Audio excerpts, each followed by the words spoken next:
역사상 가장 소름 끼치는 편지.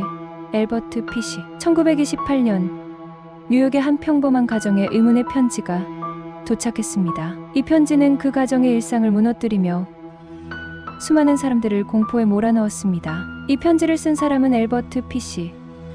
그는 미국 역사상 가장 악명 높은 연쇄 살인마 중 한 명이었으며 그가 남긴 이 편지는 지금도 사람들에게 소름 끼치는 공포로 남아 있습니다. 엘버트 피시는 평범한 노인의 외모를 하고 있었지만 그의 내면에는 상상할 수 없는 잔혹함이 숨어 있었습니다. 그는 자신의 욕망을 채우기 위해 수십 명의 어린이들을 유인해 끔찍하게 살해했고 때로는 그들의 시신을 먹기도 했습니다. 그의 범죄는 무차별적이었고 그는 자신의 행위를 정당화하려 했습니다. 그중 가장 유명한 사건은 10살짜리 소녀 그레이스 버드를 유괴해 살해한 것이었습니다. 1928년 피시는 그레이스의 가족에게 접근하여 자신이 그레이스의 부모와 친분이 있는 사람인 것처럼 속였습니다. 그는 그레이스를 자신의 손녀 생일 파티에 초대한다며 데려갔습니다. 그 후 그레이스는 다시는 집으로 돌아오지 못했습니다. 그녀의 가족은 실종 신고를 했고 경찰은 그녀를 찾기 위해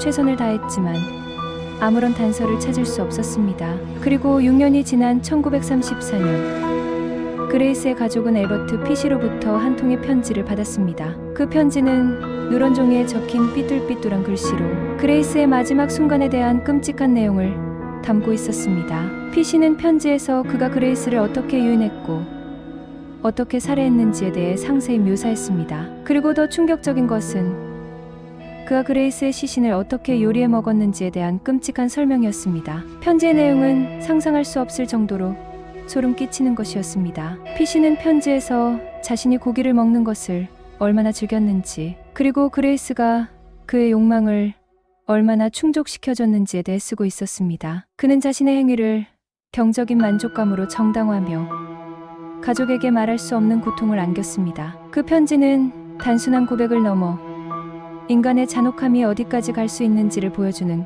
끔찍한 기록이었습니다. 이 편지는 결국 피시가 체포되는 결정적인 단서가 되었습니다. 경찰은 편지에 사용된 종이와 봉투를 추적하여 피시를 찾아냈고 그를 체포했습니다. 체포된 후 피시는 자신의 범죄를 모두 자백했고 그의 범행은 세상에 알려지게 되었습니다. 그의 재판은 전국적인 이목을 끌었고 그는 1936년 전기의자에서 사형을 당했습니다. 엘버트 피시의 편지는 지금도 역사상 가장 소름 끼치는 범죄 기록으로 남아 있습니다. 이 편지는 단순한 고백이 아니라 인간의 어두운 본성이 얼마나 잔혹하고 비인간적일 수 있는지를 보여주는 충격적인 증거입니다. 피시의 이야기는 우리가 인간의 잔혹함과 그로 인한 고통을 직시해야 한다는 경고로 남아 있으며 그의 편지는 그 공포를 생생하게 전달하는 증언으로 기억될 것입니다.